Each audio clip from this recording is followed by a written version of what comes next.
Okay, this is the start of Module 2. And in this module, we're going to have a number of different segments where we get into some very specific issues about optimizing your website, making it more clear to Google and the other search engines exactly what your site's about. Okay, as I discussed in the previous module, this is very important for people when they're searching. Okay, so we're going to talk about first keyword phrases and how they fit into search engine optimization. You're going to be using keyword phrases in a number of different ways. But first, you have to figure out what your keyword phrases are going to be. And how do you do this? Well, there's a number of different tools that you can use to help you. I'm going to show you in the next segment here how to use Google Keyword Tool, all right, which is a great help in finding out what people are searching for on Google, how many people search for different keyword terms each month. Okay, there's a lot of interesting information that you can get that will help you. Okay, now, if a lot of you are local type businesses, let's say your only customer base is only from a certain geographical area, all right? You're not trying to sell all over the country, all over the world, wherever else. If you're based in a small market area like that, then what you want to do is localize your terms, okay? Local search. So what you're going to do is use the name of your city or town in your searches. Now, for example, I'm here in Bangkok, and if I had an Italian restaurant, maybe I would put Italian restaurant Bangkok or Italian food Bangkok or things like this. And I would tag it with Bangkok because I'm not really interested in people who want to find an Italian restaurant that's 500 miles away from here. Okay? That's not going to help me any. So I want to really focus in on just the people, all right, that are likely to come into my business. So localization is one way to do that. Also, you can get very specific in terms of the type of product or service you have. Okay? And we're going to show you that in another segment also, how to do that using what are called long tail keywords. These are keyword phrases that not a lot of people search for in terms of, you know, relative numbers, but the people that do search for them are very specific about what they want.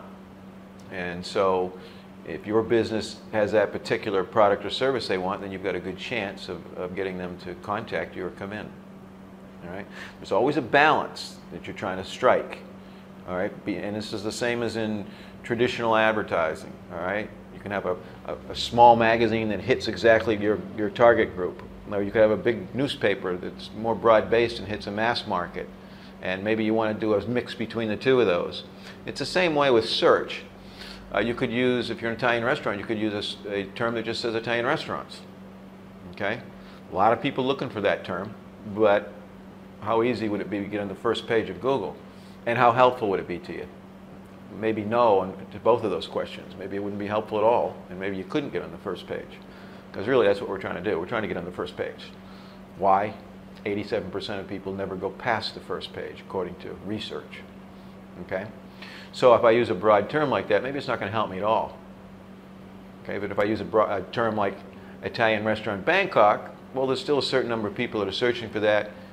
My search has been localized enough, and there's a small enough a group of people that are looking just for that particular term, then I've got maybe a really good chance of getting on the first page. Okay? Maybe there aren't tens of thousands of people looking for that term every month. Maybe it's smaller than that.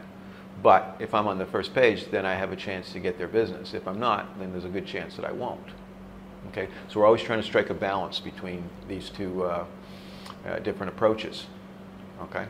So what we're going to do when we do create our keyword phrases, we're going to use them in a number of different ways. We're going to use them on our website, all right, and we're going to use them to be associated with content that we create. All right, articles, videos, podcasts, whatever we end up creating to use to promote our website. And we're going to talk about this in other segments and modules. This is SEM, search engine marketing, because these are the things that we do outside of our website. Okay, now the other thing that we're going to do is we're going to use our keywords to create content. All right, we're going to base the content that we create around the keyword phrases that we use. And I'm going to explain this to you also, why this is important. But this is what we're going to do with all the content. All the content that we create is going to be based on a keyword phrase, and it's also going to be tagged, as the term is used in a lot of websites. The content will be tagged with these different keywords. Okay, and we're going to show you how that works. All right. So right now we're going to go take a look at Google Keyword Tool and see how that can help you to put together your keyword phrases.